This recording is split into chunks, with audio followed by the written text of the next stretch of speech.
আপনারা জেগে উঠুন কোরআনের পক্ষে। আগামী নির্বাচনকে সামনে রেখে সব একতলাপ ভুলে গিয়ে আলেমরা যদি একমত হয়ে যায়, জালেমরা বাংলাদেশে মাথা তুলে দাঁড়াতে পারবে না। সারসেরা, সোনাকান্দা, ধামতি, ফুরফুরা, জামাত ইসলাম, নেজাম ইসলাম, খেলাফত আন্দোলন, সরমনাই, যারা আমরা তাবলিগ জামাত, আমরা যারা আছি, আমরা তো সকল ইসলামকে ভালোবাসি, ঠিক কি না? সকল ইসলামকে ভালোবাসি, এখানে আমাদের কারো কোনো দ্বিমত নাই। অতীত পিছনে ফেলে যেতে চাই। কেউ কেয়াম করেন, কেউ কেয়াম করেন না। কেউ ঈদে মিলাদুন্নবী পালন করছেন, কেউ সিরাতুন্নবী পালন করছেন। কেউ জোরে আমিন বলছেন, কেউ আস্তে আমিন বলছেন। কেউ বুকে হাত বাঁধছেন, কেউ নাভির নিচে বাঁধছেন।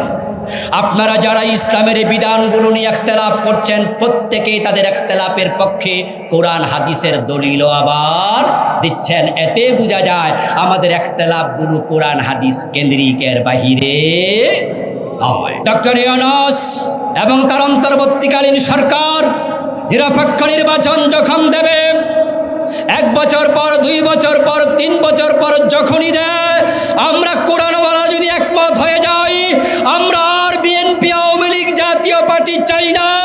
আমরা কোরআনের পক্ষে আলেমরা একমত হয়ে ইসলামের বাংলাদেশ দেখতে চাই। এজন্য আসুন আলেম ওলামারা আমরা ইখতিলাফ ভুলে যাব। আমাদের বিভক্তি কোরআন হাদিসকে সামনে নিয়ে লা ইলাহা ইল্লাল্লাহ মুহাম্মাদুর রাসূলুল্লাহ এই কালেমা নিয়ে আমাদের মাঝে কোনো ইখতিলাফ যেহেতু নেই, এ কোরআন নিয়ে ইখতিলাফ নেই। আল্লাহর দেয় সুযোগ যদি এবার আপনারা আলেমরা কাজে না লাগান, ঐক্যবদ্ধ না হন, আদালতে আখিরাতে আপনারা আসামির কাঠগড়ায় দাঁড়ানোর সম্ভাবনা আছে। এ জাতি আলেমদের দিকে তাকিয়ে আছে, ঠিক কিনা, ঠিক কিনা, ঠিক কিনা? ইসলামের জন্য আমরা এক হয়ে যাই। কোরআনকে যদি আমরা দেশের সংসদ ভবনে পাঠাতে পারি, নামাজ পড়ো, নামাজ পড়ো, ওয়াজের আর প্রয়োজন হবে না, আইন হয়ে যাবে। আজান হলে দোকান বন্ধ করো, দোকান বন্ধ করবা না, দোকানে তালা লাগিয়ে দেওয়া হবে, নামাজ না পড়লে জেলে নেওয়া হবে, মসজিদগুলোতে জায়গা দেওয়া যাবে না। এই সুয়াগাজী বাজারের জামে মসজিদে বিভিন্ন ওয়াক্তে 2 বার 3 বার 5 বার জামাত হওয়া লাগবে। মানুষ জায়গা দিতে পারবেন। কোরআনকে যদি সংবিধান বানিয়ে দেয়া যায়, তাহলে বোরকা পরো, বোরকা পরো বলার প্রয়োজন হবে না, আইন করে দেয়া হবে। এফটিজিং করলে যেমন 6 মাসের জেল দেয়া হতো, যে সমস্ত মেয়েরা বেহায়াপনার পোশাক পরবে তাদেরকেও আইনের আওতায় আনা হবে। 1 সপ্তাহ 2 সপ্তাহ পরে দেখবে বাংলাদেশের নারীরা বোরকা পরে সবাই রাস্তায় নামবে, সুদ বন্ধ হয়ে যাবে, ঘোষ বন্ধ হয়ে যাবে।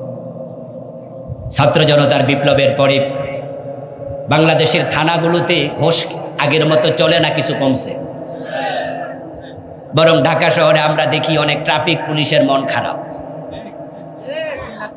লাঠিমারি লয়ে সামনে পাশে খাড়াইতা। তো লোকজনকে সমালোচনা করতে শুনি, বলে উপরই পায় না, ইনকামও কম, তাই মোডটাও একটু নষ্ট হয়ে গেছে, কাজের মাঝে চাঞ্চল্য কম। 5ই আগস্টের বিপ্লবের পরে আমরা ইসলামী সরকার পাইনি, পেয়েছি ডক্টর ইউনূসের অধীনে একটি অন্তর্বর্তীকালীন সরকার। এটা ইসলামী সরকার নয়।